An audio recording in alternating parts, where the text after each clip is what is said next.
кечээин 2 айдын аралыгында силердин 1,5 монетаңар $1000 чыгат.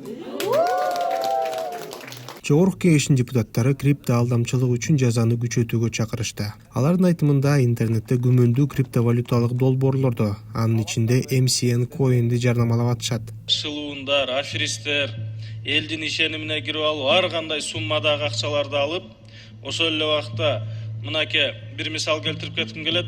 Интернетте MC Coin деп криптовалюта деп ачып алып, азыр акча салсаңар 2 айда 100 000 сом болот, 1 жылда 100 000 доллар болот деп бүтүндөй Кыргызстанды кыдырып алып алдап жүрүшөт.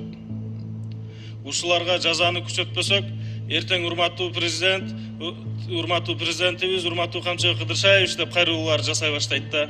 Ошол себептен тез арада ушул MC Coin сыяктуу криптовалюта деп ачып алып, элди алдап жүргөн шылуундарга катуу жаза көрүүгө мен чакырамын. Дээрлик көп учурда уже по факту последствия менен күрөшөбүз да. Уже алдап кеткенден кийин, качып кеткенден кийин Нацбанкка, разведкага, МВДга тапшырмалар берип койсоңуз, алар заявление түшкөн сайын кылбайт да. Соц түйүндөрдө криптовалютадан акча табуунун жаңы жолу тууралуу видео тарап жатат. Анда адамдарга, өзгөчө улгайган жарандарга кыска убакыттын ичинде эле көп эселик кирешелерди убадалап, анын иштөө принциптерин түшүндүрүп жатышканын көрүүгө болот. Кечээин 2 айдын аралыгында силердин 1,5 монетаңар $1000 чыгат. Бүгүн бул жерде кимдин колунда чөптөгүндө 100 монета болсо, анын чөптөгүндө $100,000 бар деген сөз.